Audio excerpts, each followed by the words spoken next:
college is a interesting place. Can also be a very scary place sometimes. Not just from like the existentialism, just like, wow, I'm getting older. I'm not living with my parents anymore. Sometimes. Some people still live with their parents and still go to college, but it's not the norm. And, you know, just like the overwhelming stress of just like, am I doing good enough? Is this what's right? And then of course there's instances where absolute nightmares come into play. I have 2 college stories that are kind of horror related. Oh yeah? They both involve my dorm that I stayed at, which was a, what do you call that? So you didn't have to go inside of a building to get to your room. Oh. It was like apartments, kind of. Yeah. But they considered it to be a dorm. So, like, you would go to get to my room, like, up a little flight of concrete stairs, and then you'd be on a balcony. And as you walk down the balcony, everybody's doors to their rooms are right there with open air here, right? Yeah. So, the first one was down past the laundry room there. There was this little stone kind of shed building thing, and when you looked into it, it had like stairs that like went down to like some dark underground area. Yeah. And it was locked with a gate that had like jail-looking style bars that were all black. Mm-hmm. Interesting. And I never saw anybody go in or out of it the entire time I was there, but the entire time I was there, the bottom of the gate, the bars were bent outwards like this. Like something had like come out of there. Like something big and mean like had just smashed its way out of the bars. And I always thought that looked scary and metal as fuck. And then the other one is the actual true horror that I had because I was just out on the balcony talking to my ex-girlfriend on the phone. So I wouldn't disturb my roommate because he was practicing his music stuff at the time. And like I said, it's an outside balcony. So I'm sitting against the rail, and all of a sudden I hear like to my right, and I look over and there's a fucking raccoon. I'm like, oh shit! I jumped up real quick because I didn't expect to look over and see a raccoon. It was sitting as close to me as Kate is right now. And I was like, ah! It's like I don't need to get rabies right now.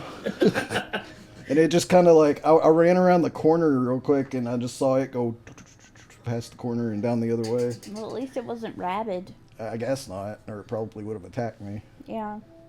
Yeah, it's probably just curious. It was funny that it came all the way down and saw me sitting there and just was going to come up on me like that, though. They probably thought you had a snack. Wasn't scared of me. It was probably just like, does this guy have any like food that he might offer me? Then when I fucking screamed because he scared me, he probably was like, oh shit, too. Poor trash panda. Aw. Yeah. Mr. Nightmare's got some stories for us. Let's see what he's got to say. Today's video is college horror stories, whether they take place on campus or in a social setting such as college bars or parties. A big part of a person's college years will be the social aspect. Your social life may drastically improve from high school to college. However, many people don't realize the importance of smelling good while networking. People heavily judge you based on your scents, and smelling bad is a guaranteed way to make people not want to associate with you. Scentbird is your solution. It's a monthly subscription service that allows you to pick from countless colognes and perfumes from all the top fragrance brands like Gucci, Versace, Prada, and Tom Ford, and find your favorites without buying a big, expensive bottle, delivering them right to your door for just $17 a month. Each fragrance comes in a bottle made to last you 30 days. Some of the scents I received this month are Arrows Flame by Versace, Cross River Gorilla by Sanctuary, and Four Men Black Edition by Bentley. Each bottle comes with a card which explains what the fragrance smells like too. With Scentbird, you'll be excited to go out and socialize with people, especially as you get more and more compliments on your cologne or perfume. If you're not sure which fragrance is right for you, you can go on their website and take their quiz, which will tell you which scent is the best fragrance for you based on your lifestyle. The quiz takes less than a minute and gives you personalized results based on what you're looking for. If you're interested, use Nightmare55 off, scanning my QR code or at the link below to get 55% off your first month at Scentbird.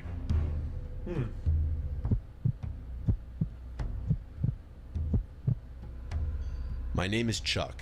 I graduated from the University of California, Berkeley in 2016. My college experience was perfect. I was part of a frat, I managed my studies well, and spent just the right amount of time chasing girls. I'm actually still friends with a lot of my old frat brothers, and I recently got engaged to my fiancée Rosie, whom I also met at Berkeley. If you had asked me my opinion of Berkeley when I was a freshman though, I can assure you that my answer would be very, very different. What I'm about to tell you is one of the main reasons why. I was never overly ambitious in high school. The Berkeley atmosphere was extremely foreign to me, and it was weird being surrounded by so many self-proclaimed high achievers. As a freshman, I was quickly swept up into the frenzy of career development and planning the next 30 years of your life as an 18-year-old. Silly, I know, but that was the nature of my school at the time. If you wanted to get any sort of offer in the business world, having a strong LinkedIn profile was a necessity. I can still remember the stress of cultivating a professional image online, as if my future hinged on which people I connected with and what skills I listed. Regardless, I checked all the boxes and began my search for a summer internship. It wasn't long before my inbox chimed with an actual meaningful message. To my genuine surprise, a prestigious business firm had reached out to me, expressing interest in my profile. It wasn't one of those bot messages either. The substance of the message indicated that this was actually a unique message designed specifically for me. I read it over like 6 times before finally responding, and after about a day and a brief correspondence, I was invited to a first-round interview. I spent hours researching the company so I'd know what to expect come the interview, and I prepped myself with all the sample questions I could find. I soon got a message from a guy named Armand Slowinski. I'll never forget that name for as long as I live. He stated that he was to be my interviewer, and naturally, the first thing I did was do some background research on the guy. However, excitement soon gave way to puzzlement. I scoured LinkedIn for Armand's profile, expecting to glean some insight into the person I'd soon be meeting. Strangely, I found nothing. No trace of their professional footprint, no social media, nothing. I shrugged it off, attributing it to perhaps a preference for privacy or something like that. Armand and I agreed on a day and time, and he gave me the interview location. I searched it up on my phone and realized that it was some random coffee shop in Oakland. This is when I started getting confused. Why would an interview not take place in Berkeley? We had tons of coffee shops and perfect places for interviews in our college town, so I was just perplexed. The address online seemed pretty normal though, so I didn't think much of it. A day before the interview, I told my friend Riley about the situation. He was even more confused than I was, telling me that the situation seemed fishy. I agreed with him, but I figured it was worth it for the position I might be getting. He asked me how I was getting there, and I told him I was Ubering. He offered to give me a ride, as he wasn't doing anything at the time. I thanked him and took him up on his offer. Little did I know, I might not even be telling this story if he hadn't offered to drive me. It was 4 in the afternoon the next day, and Riley rolled up to my dorm. Admittedly, I was extremely nervous, and this was one of my first interviews. I got in the car, and we were off. 20 minutes later, I told Riley to drop me off on the street, as I didn't want to be seen having a friend drop me off for an interview. I thanked him, and he offered to wait for me. I asked him if he was sure, and he smirked, pulling out a big bag of weed from inside of his dashboard. I left, then shut the door. I walked the couple minutes to the location and froze in my tracks. I looked up at the literal construction site in front of me. There was no coffee shop. Even stranger, this entire area wasn't residential at all. Like, all of the buildings looked closed or private. Confused, I double-checked my phone and confirmed that I was in the right location. This entire block must have been recently demolished, so recently that even Google Maps hadn't updated. I pulled out my phone to call Riley, but before I could, a booming voice rang out behind me. "Chuck!" exclaimed a deep voice. I whipped around and was met with the appearance of an absurdly tall man wearing an expensive-looking black suit. Thank God, I thought, grateful that this whole ordeal hadn't been some kind of setup. His presence was commanding, yet oddly out of place amidst the derelict surroundings. I should also note that the car he was standing next to was a matte black Bentley. He walked toward me with a confused look on his face. We shook hands, and when I asked him about the construction site, he said he was just as surprised as I was. He furrowed his eyebrows and put his hand on his chin. "You know what, why don't we find someplace else? Get in," he said, motioning towards the Bentley. He walked back to the car and shouted over his shoulder, "Shotgun's all yours." Without another word, he got in the front seat and shut the door. Excitedly, I followed. I walked around the car just to admire it a little and couldn't help but glance into the back seat. I expected to see the beautiful leather seats that you would expect in a Bentley, but instead, my eyes met a sight that sent a chill down my spine. Lying flat on the ground, obscured by the shadows, was a man. In his hand, he held something long and metal. Panic surged within me, my mind racing with the implications of what lay before me. No. This was a trap. I turned away from the car and ran as fast as I had ever run before. I heard the man yell my name from behind me, but I didn't even turn around to look. As I ran, I heard the one sound I was dreading, screeching tires. I shot a glance over my shoulder and saw the car turning around, pointing in my direction. I had to think quickly. There was no way I was going to outrun a car. It wasn't like I could just escape the situation. There wasn't really any open space around me, just an endless maze of streets. I could feel the terror coursing through my veins. I made it to the next intersection and faced a choice that may have decided my fate, left or right. Logic told me to just turn left as it was closer, but my feet chose for me before my brain could. I sprinted across the street to the right and darted down the road. I knew I didn't have long, 10, maybe 20 seconds at most. As if by some miracle, one of the buildings in front of me had a fire escape that looked just low enough to jump onto. With every ounce of my strength I had, I vaulted myself upwards, grabbing onto the ladder. I had never done a pull-up in my life, but in my mind, this was life or death. I made it up the ladder and kept climbing. The Bentley whipped around the corner and stopped on the street in front of the building. I couldn't see the driver, but I knew he was looking at me. There was nothing else I could do. If they chose to follow me, I'd just have to fight. The next minute felt like an eternity. The car stood there a little while longer and then accelerated down the street, turning left to never be seen again. I couldn't breathe. I pulled out my phone and called Riley, basically screaming into the phone about what happened. I stayed on the fire escape until he found me. I got in the car and we sped off in silence. The aftermath of this whole thing was pretty uneventful. I sort of blocked it out of my brain and refused to talk about it, even with Riley. As far as I was concerned, it never happened.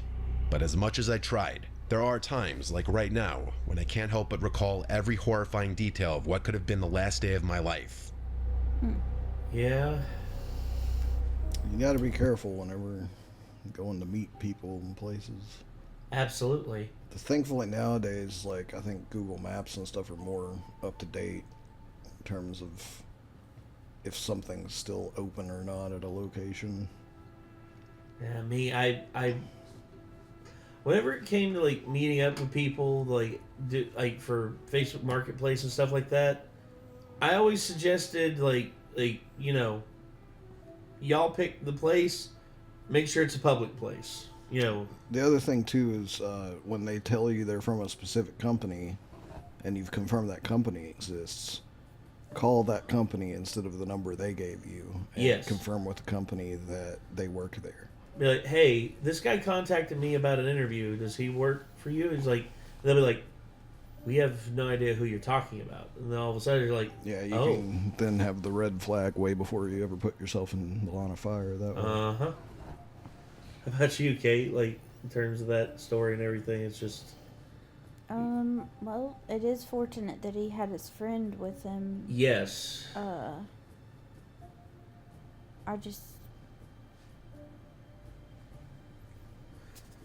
I think that if you should always go with your gut feeling. If something feels off, then it probably is. So. I agree.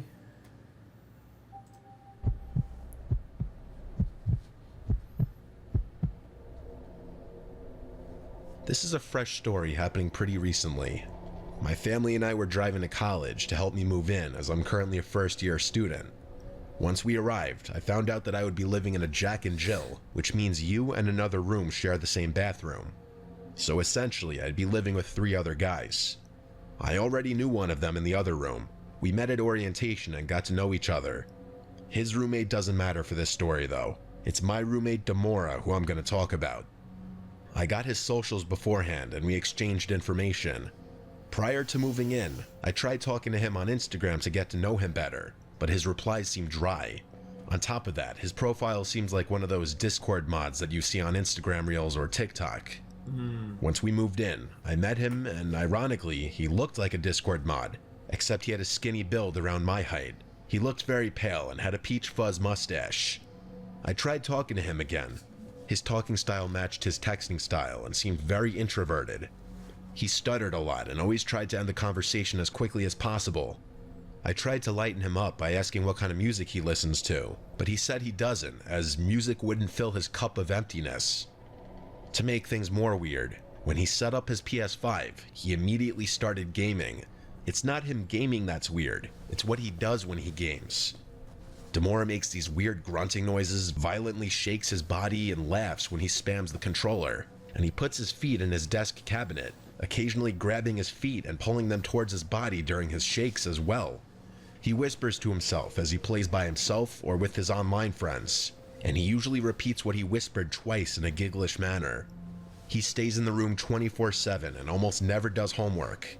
His movements alone freak me out as I'm trying to sleep. But there's more to the story. Sometime around the first week, I went out with some friends that I met in my dorm building, and I came back pretty late to my dorm, around 1 a.m.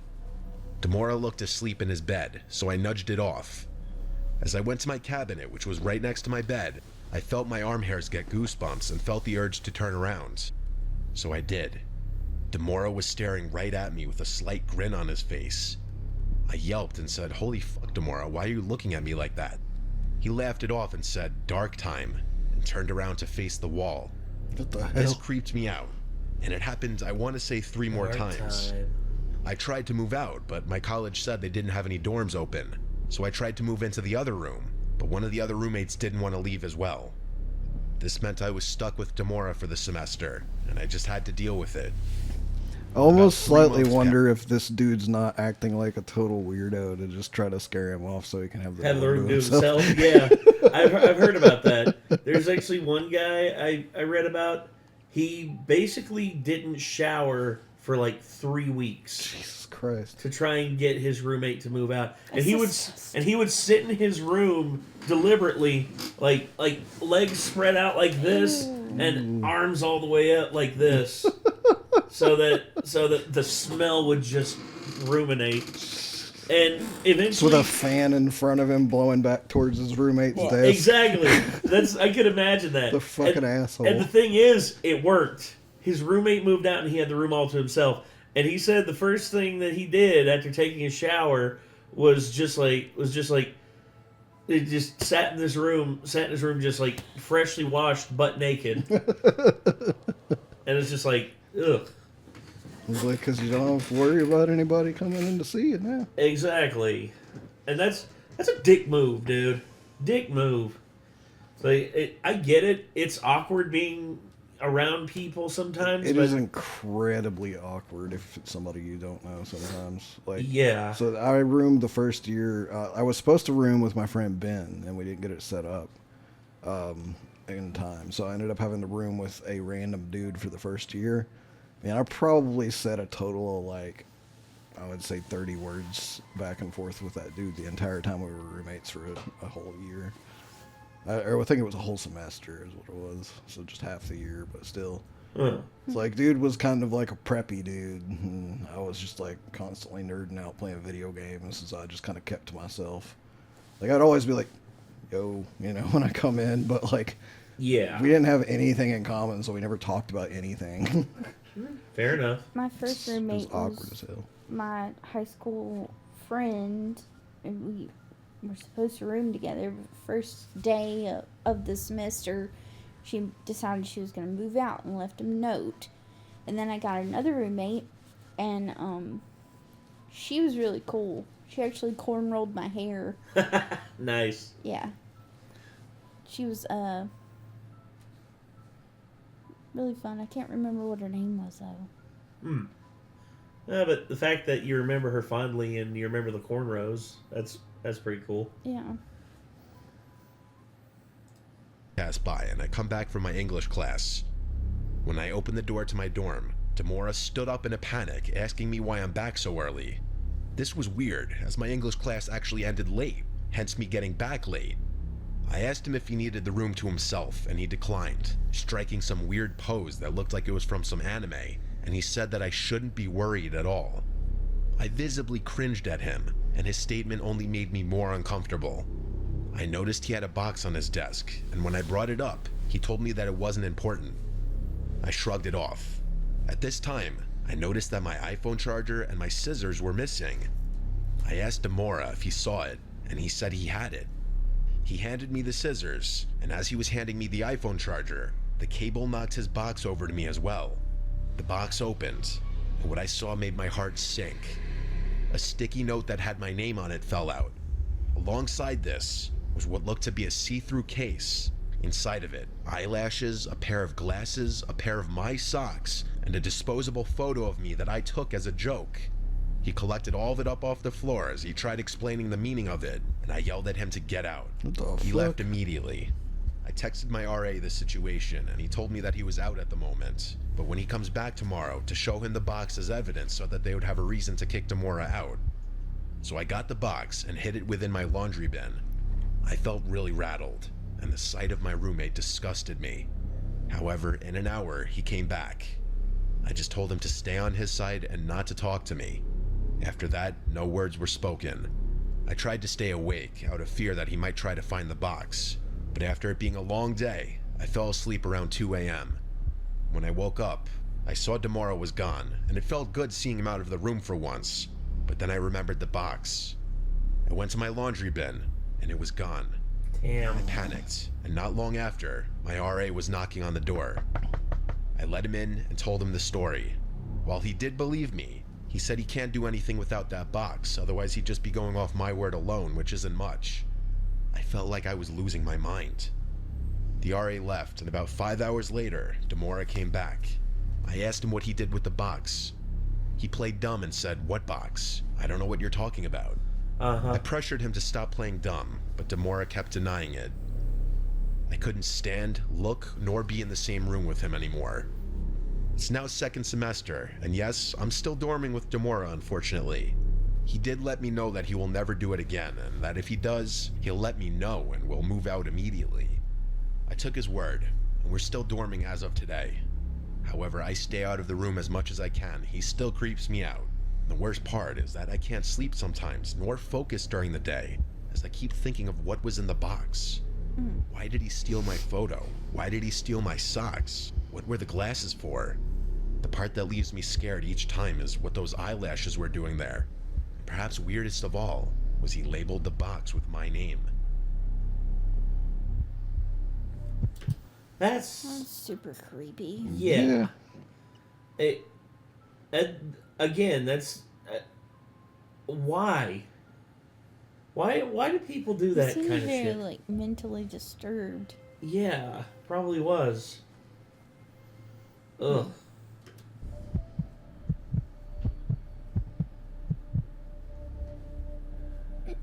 This happened to me during my freshman year of college in 2019.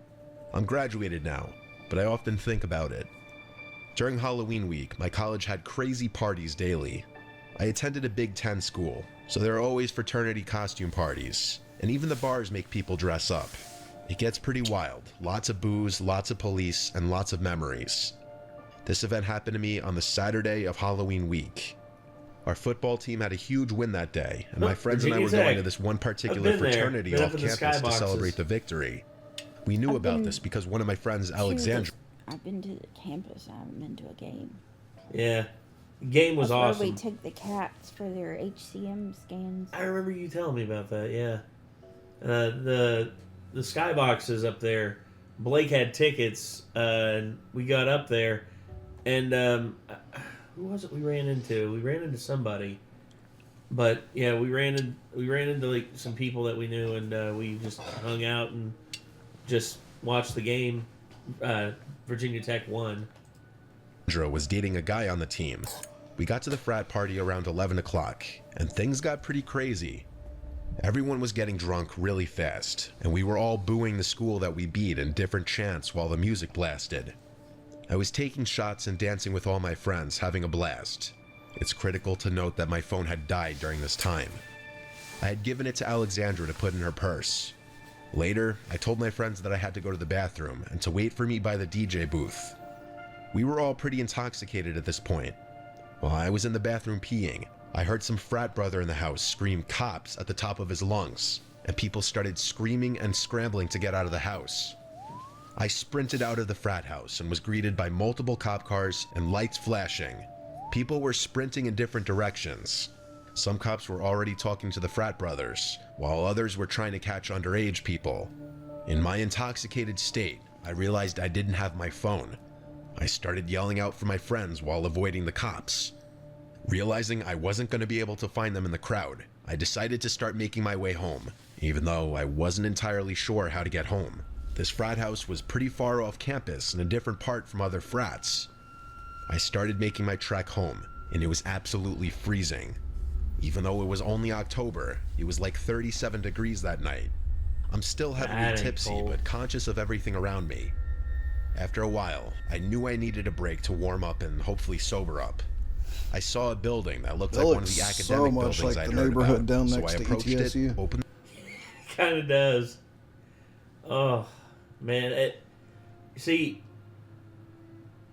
the long walk home from some parties, I remember Pi Kappa, whenever I was DJing a party for them, all of a sudden, like as soon as I got a tap on my shoulder, and the guy's like, "Dude, cops are here. Turn the music down." And I turned the music down, and the crowd was like, "What? Why are you turning the music down?" And I got on the mic and was like, "Everybody, there are cops outside. It's probably a noise complaint. Music will be back on shortly." And then, here's the thing: whenever the cops came up, they never like busted up the parties unless it was like absolutely out of hand. See, if it was contained in the basement, they didn't care.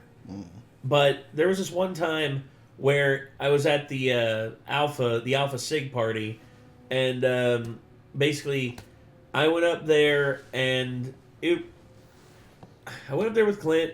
Clint got a hookup, and he basically took her back, and I had to walk. And I'll never forget just like walking back, just like almost getting hit like 3 times by cars. Because I had to cross this one intersection that didn't have a crosswalk, and basically I did that. And when I did that, there was this like big Ram truck that came through, and I just heard like the guy at the passenger window be like, "You stupid motherfucker!" and I got across, and then another time, I didn't know the make of the car, but it was a sedan.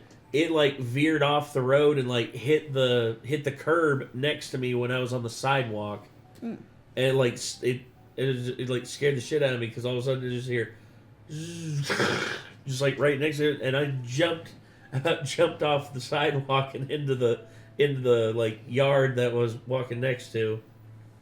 I never went to any parties, but we had mixers because I was in a sorority, so Yeah, we had mixers with the fraternities. oh, nothing wrong with that. I was just a college hermit. I played Dungeons and Dragons in college. That's the closest thing to a party I ever did. Yeah. I was a DJ because I had the best sound system of anybody because where I was in a band in like early college, I actually had a pretty good sound system, so they always had me come up and be the DJ. It was fun. They gave me like $50 and gave me unlimited beers. I guess actually the LAN parties would be the closest thing to a party I ever did. Those are fun. Yeah, because we did like all-night gaming sessions over at the Digital Media Lab. Oh. They called it Fragosity, and it was literally like starts at like 8 p.m. and goes till 8 a.m. Like just everyone brings their consoles, their PCs, and just sets all their stuff up, and we were all just playing video games together like the whole night. It's like fun as fuck. Those are fun. So I've been. I guess to a that couple would of be those. the parties I went to, but my parties. Hey, dude, that's a good party. Our parties were nerdy as hell, Nothing wrong with that. There were not very many ladies at them, and nobody got laid. Anytime there was a woman there, it was just like, ooh. My first mixer was also the first time I'd ever been in a bar. Oh, really? Yeah. Because I waited until I was 21 to drink, so... Ah. And there were also no drugs or alcohol at the LAN parties. It was all energy drinks because we were trying to stay awake for the full amount of time. And Nick, I go had ahead. to have X's on my hand. Like, you know, I was underage. I didn't drink at Fair the enough. bar when I went. Like the first time I went to a bar. I didn't wait till I was 21. I'd gotten drunk like multiple times before, but the drunkest I've ever been is my 21st birthday because my mom and Blake took me bar hopping. That was fun.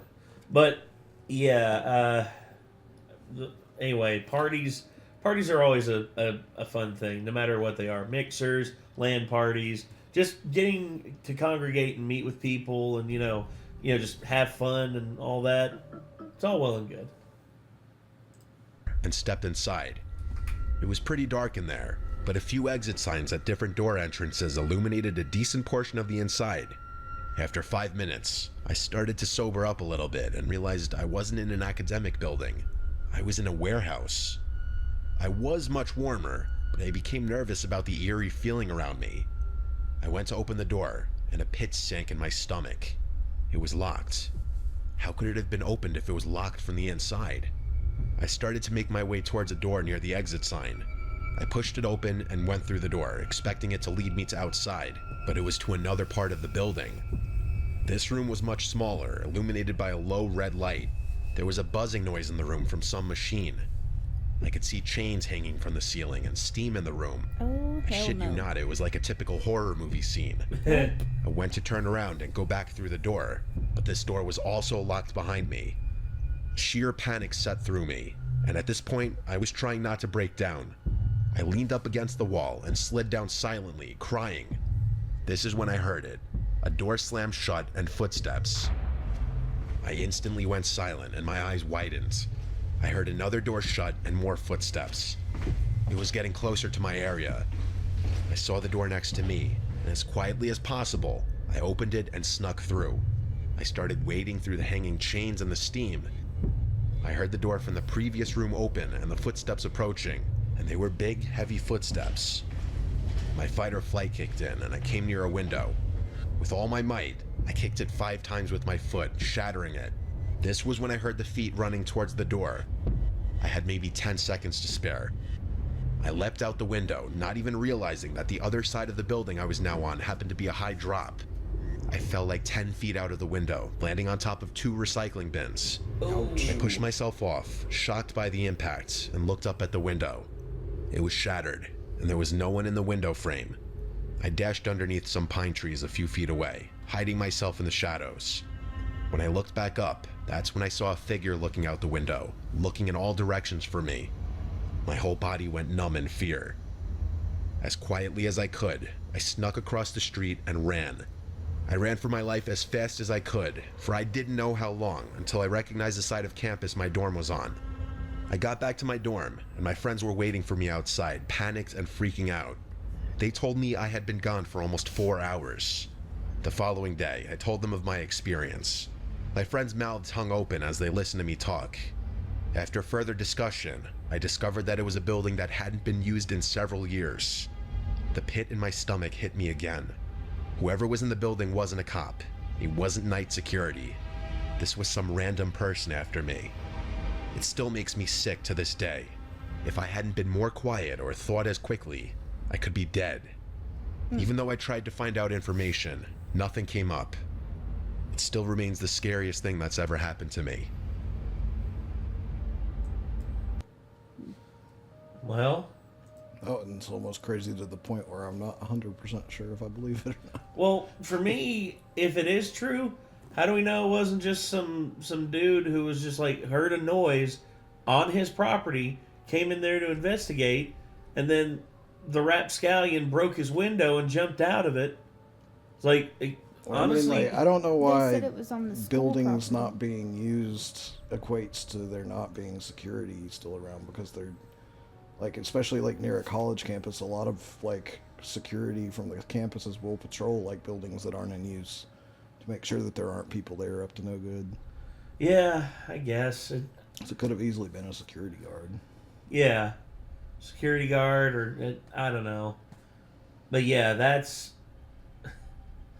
one's pretty fantastic. in terms of its like just The overall, jumping through the window and landing on the dumpsters part is just where I'm like, and you didn't get injured at all? Like, It almost sounded like crazy, a movie. man. Yeah. yeah, Like, with a stunt double and stuff. Like, yeah. It's like, if that actually happened to you, like, that's fucking scary. I hate that happened to you, but Absolutely. I'm just kind of like, you know, my shenanigans detectors started to read a little bit of numbers on that one. Yeah, there's you have your shenanigan meter. I have my bullshit meter, and it's pinging a little bit. It's not at its peak, but I'm just like, part of that doesn't seem 100% on the money. But oh well. Hey, it's a story. It's off Reddit, but I ain't worried about it. So anyway, what are you waving off? Oh, did he drop a carpet bomb on us I do again? believe he did a toot. Ah, boy. Well, we're gonna. I gotta say we can get out of here before it gets too bad. But anything else anybody wants to say about this? All right. Well, there you go, ladies and gentlemen. That was Mr. Nightmare's 3 disturbing true college horror stories. We hope that you all enjoyed, and we hope to see you all soon. And until next time, I'm Nate, I'm Kate. I am Nick. and we'll see you in the next one. Peace.